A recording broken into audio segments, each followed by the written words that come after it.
अभी मुसलमान से नंबर आया है, अगला नंबर तुम्हारा है। अगर आज नहीं जागने का काम करोगे तो कल इतनी देर हो जाएगी कि आपके हाथ में कुछ बचेगा नहीं। ये वक्त बिल लेकर के आए, वक्त बिल के ऊपर जेपीसी के अंदर अल्लाह ने हमें मौका दिया, नासिर भाई बैठे ने हमें शामिल करा दिया। अंदर लड़ाई हो रही है, मजबूती के साथ लड़ाई हो रही है।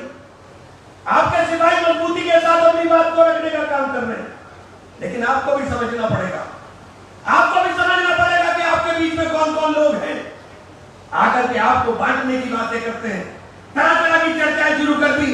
वह किसी को क्या दे रहा भाई, एक चर्चा हुई के साथ वह हमने किसी का भला क्या किया भाई। अरे अल्लाह के बंदो, पहले वक्त समझ तो लो, तुम्हें यही नहीं पता वक्त है क्या, पहले समझ तो लो वक्त क्या है। वक्त कानून हिंदुस्तान के अंदर आया 1913 के अंदर, और 90% हमारी वक्त प्रॉपर्टी उससे पहले की है।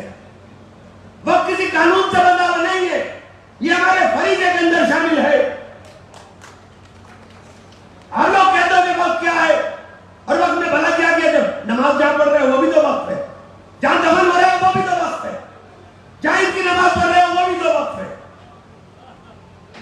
ये कानून से बंधा हुआ फरीजा नहीं, ये हमारे मुस्लिम पर्सनल लॉ से दिया हुआ एक तरीका और एक सलीका है। आज सवाल किया जाता है कि साहब वक्त जहां पे बड़ा प्रचार हो रहा है, मौलाना रहमानी साहब ने भी बताया, एक साहब ने बोला कि साहब ये तो वक्फ बोर्ड कहीं भी प्रॉपर्टी डिक्लेयर कर देता है, तो मैंने कल को मैं पार्लियामेंट में नमाज पढ़ूंगा, तुम पार्लियामेंट को मस्जिद डिक्लेयर करा दोगे क्या? क्या तमाशा बना रखा है देश के अंदर, क्या अजब तमाशा है देश के अंदर। एक साहब आए हमारे पास, इतनी बड़ी पगड़ी बांध रखी है कि साहब हम भी स्टेक होल्डर है। मैंने अच्छा अच्छा आप कौन है? कि हम मलंग हैं, मलंग। मैंने कहा भाई सुभान अल्लाह, सुभान अल्लाह। और कहने लगे साहब हमारी पद्धति और है आपसे। मैंने पद्धति और है आपसे मतलब हम हिंदुस्तानी मुसलमान हैं, तो क्या हम बाहर के मुसलमान हैं? भाई हम भी तो हिंदुस्तानी मुसलमान हैं, क्या हमारे तरीके हिंदुस्तानी। अरे आपके तरीके हिंदुस्तानी क्या मतलब, आप बात खुलकर बताइए साहब। कह रहे साहब हम अग्नि को साक्षी मान करके उपासना करने का काम करते हैं। तौबा तौबा, ला इलाहा इल्लल्लाह मुहम्मदुर रसूलुल्लाह। मैं तो मुसलमान उसको समझता हूं, अल्लाह की जात में किसी को शिरकत करने वाला कैसे मुसलमान हो गया? तुम अल्लाह की जात में शिरकत करते और उसके बाद कहते हो कि मुसलमान नहीं। आप स्टेक होल्डर नहीं हो सकते।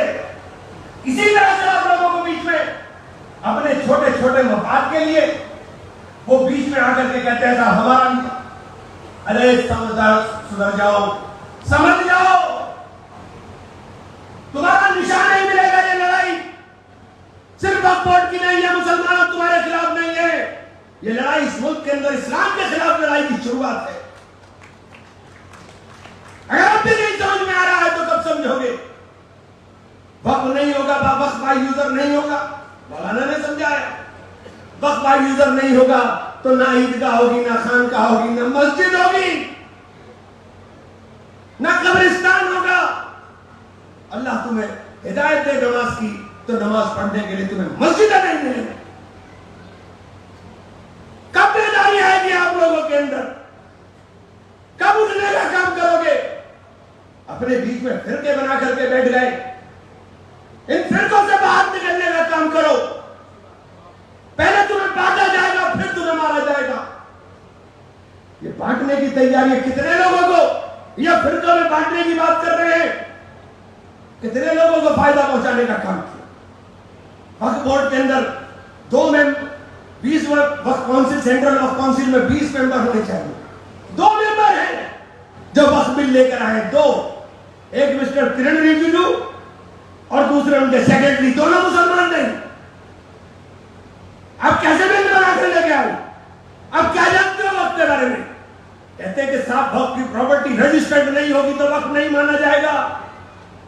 अरे हिंदुस्तान के अंदर 1906 में रजिस्ट्री शुरू हुई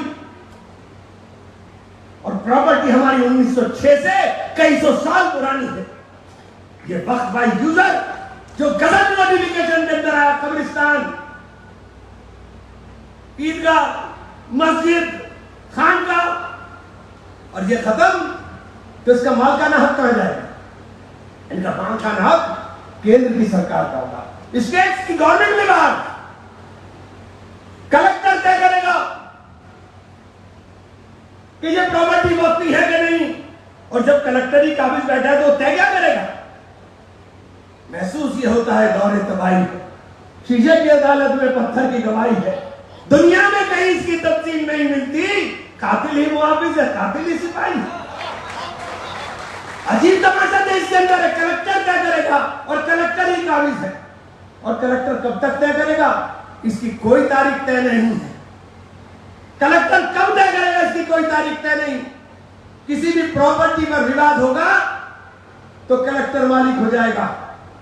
आपके विवाद करने में कितना टाइम लगता है?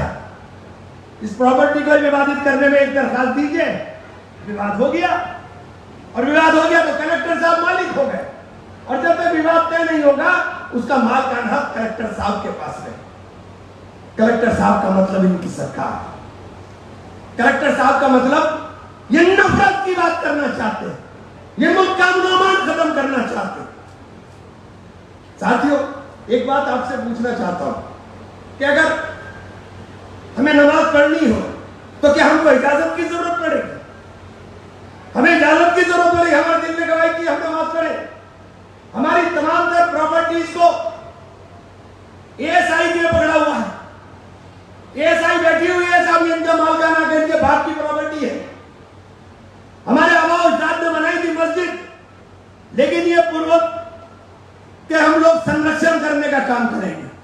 मैंने भाई संरक्षण करने का काम करेंगे तो संरक्षण कीजिए। आप कौन है ये तय करने वाले कि मैं मस्जिद में जोहर की नमाज पढ़ सकता हूं, मैं मस्जिद में असर की नमाज पढ़ सकता हूं, मैं मस्जिद में सिर्फ जुमा की नमाज पढ़ सकता हूं? आपका काम संरक्षण का था, संरक्षण करिए। लेकिन तमाम प्रॉपर्टी जो कीमती प्रॉपर्टी है वो सब एएसआई के कब्जे में। एएसआई को इसलिए दी गई कि आप मैनेजर हैं, आप मैनेज करोगे। एएसआई भी मालिकाना हक मांगती है। एएसआई भी हमसे कह रही है कि हमें मालिकाना हक दीजिए। हमने कहा ये प्रॉपर्टी कब बनी थी? 2300 साल पहले साहब। और आपका जन्म कब हुआ था?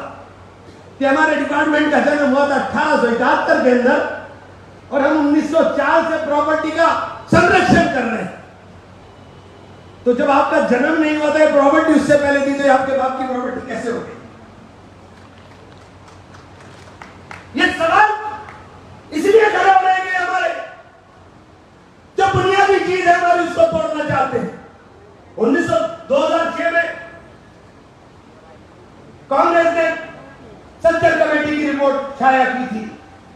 सच्चर कमेटी की रिपोर्ट में खुलासा हुआ कि अगर इन प्रॉपर्टी का सही से इस्तेमाल हो जाए तो 12,500 करोड़ रुपया सालाना की आमदनी हो जाए। आज के दौर में वो आमदनी 50,000 करोड़ रुपया। अगर 50,000 करोड़ रुपया आमदनी हमारी बनाने का तुम रास्ता बनाते तो हम सबसे पहले साथ चलने का काम करते। लेकिन आपने वो रास्ता नहीं बनाया। आपने रास्ता बनाया, सच्चर कमेटी ने कहा 80% प्रॉपर्टी पर कब्जा हुआ है। आपने कब्जा हटाने की बात नहीं की, आपने कब्जाधारी को मालिक बनाने की बात कर दी, लिमिटेशन एक्ट हटाकर। उसके ऊपर से आपने मालिक बनाने का रास्ता साफ कर दिया। जो वक्त भी प्रॉपर्टी कब्जाएगा उसको कोई सजा नहीं होगी, उसकी सुनवाई भी कोई भी मजिस्ट्रेट जूनियर मजिस्ट्रेट कर लेगा, न उसको जमानत की जरूरत होगी। तो आप तो हमारी प्रॉपर्टी को कब्जाने की बात कर रहे हैं। आपने लिमिटेशन एक्ट हटा करके जो एडवर्स पोजेशन का कानून है उस कानून ने रास्ता खोल दिया कि उनके पास मालिकाना हक चला जाए।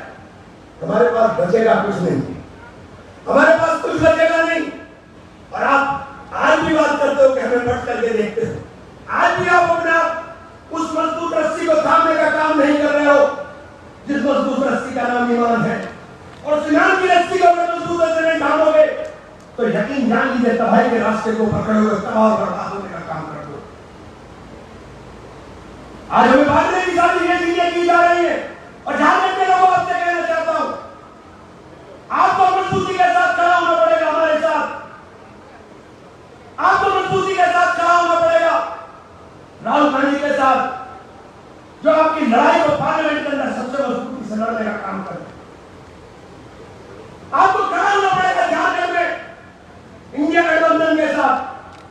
इसके अलावा कोई रास्ता नहीं है।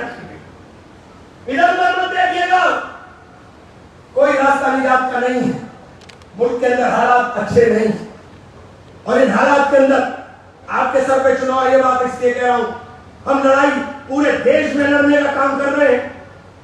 नासिर भाई बैठे हुए पटना, हैदराबाद, अहमदाबाद, लखनऊ, हमारी तमाम जगहों पर, भोपाल, जयपुर, हम तमाम जगहों पर जाकर के, बेंगलोर मीटिंग कर रहे हैं और इसी तरह से लोगों को बेदार करने की कोशिश कर रहे हैं, इसी तरह से आप लोगों को समझाने की कोशिश कर रहे हैं।